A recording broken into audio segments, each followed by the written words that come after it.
présente Après l'incendie, suivi de 3 lamentations de Robert Goulric.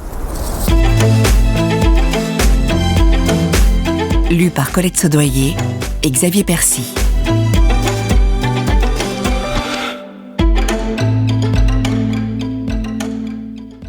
Il est un fleuve dont les courants réjouissent la cité de Dieu, le sanctuaire des demeures du Très-Haut.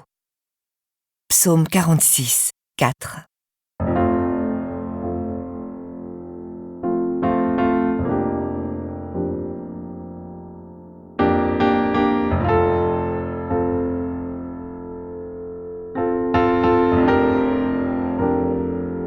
Prologue. Tout commence par une maison et s'achève dans les cendres. Vous pensez tenir votre accroche. Autant boucler l'article et rentrer à la maison. Il suffit d'un coup de téléphone à la rédaction. Et pourtant, vous n'avez pas encore mis le pied sur la propriété. Mais cette phrase résume à elle seule toute l'histoire de cette famille. Sauf que, entre la construction de cette maison en 1784 et sa chute, 150 ans plus tard, une ou plusieurs personnes ont trouvé la mort dans l'incendie désastreux qui fit rage dans la nuit du 6 au 7 décembre 1941. C'est tout ce que vous en savez, comme tout le monde. Tout le reste n'est que folklore. Vous n'êtes pas dupe. Si on vous a envoyé ici, c'est pour passer les cendres au tamis, dans l'espoir de dénicher un indice qui résoudrait le mystère et le silence insondable de ces 50 dernières années. Dans l'aube naissante, vous vous tenez à la proue du bateau de pêche que vous avez loué pour la journée à un amarreur et qui descend lentement de Port-Royal. Vous n'apercevez pour l'instant qu'une silhouette carrée et massive, mais il est déjà évident que la maison était gigantesque. Saratoga. Son nom, issu d'un vieux dialecte indien, signifie les flancs de coteaux de la rivière paisible, les terrains de chasse près de l'eau. Vous avez bien potassé le sujet. Les plans de la maison reprenaient ceux de St. Giles House, l'immense demeure du comte de Shaftesbury. Et bien que légèrement moins spacieuse, Saratoga restait la plus vaste d'Amérique, avec ses innombrables chambres et ses architectures grandioses qui stupéfiaient les visiteurs. Elle avait coûté des sommes astronomiques. Et cette folie des grandeurs avait laissé la famille dans un état de pauvreté qui n'avait pu être compensé que par le labeur insensé d'au moins 900 esclaves, cueillant le coton, faisant sécher le tabac et bouillir l'arachide. Et pendant des générations, nettoyant la crasse de leurs propriétaires avec une fureur muette. Privés de leur humanité, ces 900 esclaves avaient souvent imaginé l'immense bâtisse en flammes, dans les hurlements de douleur de leur maître blanc. Oh, si blanc.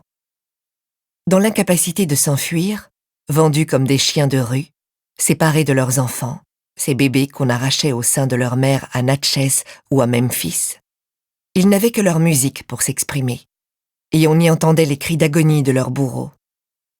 Ils chantaient le gospel, de la musique africaine, dans l'espoir de trouver le chemin vers les cieux. Pourtant, leur cœur était rempli de haine et de pulsions meurtrières. Cette maison ne s'était pas construite avec des briques et du mortier, mais avec une cruauté inimaginable, transmise de génération en génération.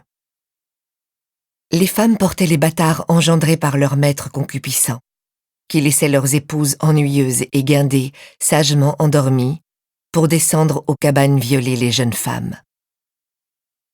C'était une maison bâtie sur les larmes. Combien sont morts dans l'incendie? 3, 4, ou seulement elle, Diana Cook Copperton Cook? Était-ce un accident ou l'œuvre de pyromanes, comme l'avait décrété ce bennet de shérif? Toujours est-il que quiconque se trouvait là a péri, que les flammes ont calciné la chair jusqu'aux os, puis réduit les os en cendres. Si elle avait survécu, elle aurait 99 ans aujourd'hui. Douteux, mais pas impossible. Et dans le cas peu probable où elle serait bel et bien vivante, où se serait-elle terrée? Elle avait été déclarée morte au bout de 7 ans révolus, et alors son fils avait pris le rôle de ce qu'il restait de l'argent. Pas grand-chose à vrai dire.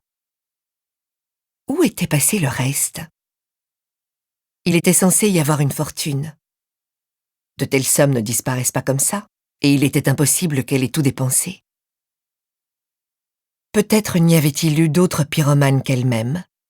Peut-être s'était-elle réveillée en pleine nuit, face à cette alternative. Se tirer une balle dans la tête, ou tout faire brûler. Cependant, à l'intérieur de la... Nous espérons que vous avez apprécié cet aperçu. Pour continuer à écouter ce livre audio sur Google Play Livres, utilisez le lien dans la description de la vidéo.